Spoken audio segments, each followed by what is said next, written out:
How to activate Bunq online banking account. It's pretty simple and a quick process, so without any further delay, let's jump right into the video. First thing first, move into the App Store on your device and search for the application Bunq. You have to make sure that you install this application on your device.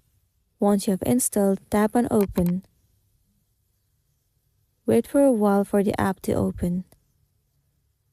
Once you're in this page, click on Get Started.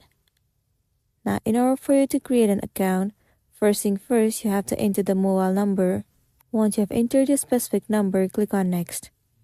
Right here, you can see it says that we don't yet support phone numbers from this region.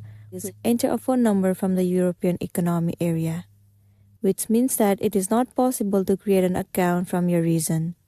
But for you, if it is available, then simply enter the phone number and then click on Continue. You will receive one verification code on your number. Copy that code and paste it in the section that you are asked to.